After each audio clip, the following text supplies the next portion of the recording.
Bom dia, boa tarde, boa noite. Nós estamos no canal Força Educação e hoje eu queria distinguir para vocês o que seja crimes materiais, crimes formais e crimes de mera conduta. Primeiramente, eu quero abrir um parêntese e explicar o que seja crime conforme a legislação brasileira vigente. Conforme a legislação brasileira vigente, a definição de crime não se encontra nem no Código Penal, muito menos no Código de Processo Penal. Ela se encontra no Decreto-Lei 3.914, o qual entabula que infração penal, esse é o termo que lá encontramos, que a lei comina pena de reclusão ou detenção isolada ou alternativa ou cumulativamente com pena de multa, isso é um crime. Pois bem, nessa limitação do que seja crime, importa que haja uma pena de detenção, de reclusão e que, ou cumulativamente ou alternativamente, ou mesmo alternativamente, possamos encontrar também a pena de multa. Isso vem a ser crime. Para efeitos de estudo, existem ainda 3 tipos de crimes que são classificados como os exemplos que exaurem o direito brasileiro, o Código Penal brasileiro. São os crimes materiais, são aqueles em que a conduta do agente ou a omissão do agente necessita de um nexo de causalidade com um resultado naturalístico. Portanto, são todas aquelas situações em que uma pessoa adota uma conduta ou deixa de adotar uma determinada conduta e produz um resultado naturalístico, um resultado que infringe as normas penais. Falando nisso, a gente pode citar, por exemplo, o crime entabulado no Código Penal, no artigo 121, homicídio, matar alguém.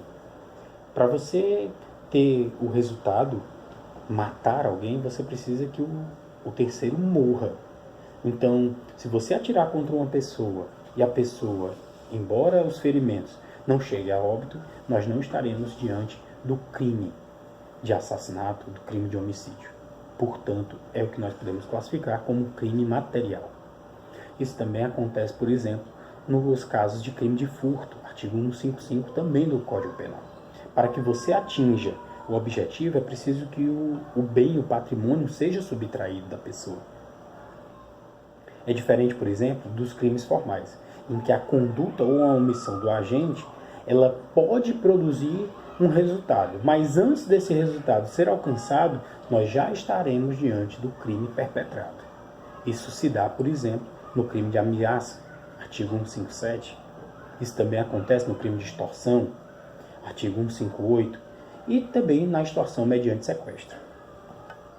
É pacificado pela jurisprudência, inclusive com a súmula 96 do STF, que o crime de extorsão ele não precisa ter o resultado para que o crime seja configurado. Exemplo, uma extorsão mediante sequestro. O simples fato de você sequestrar a pessoa, antes mesmo de você pedir o resgate, você ser preso, já configura o crime de extorsão mediante sequestro, entabulado no artigo 159. É isso que define a súmula 96 do STJ.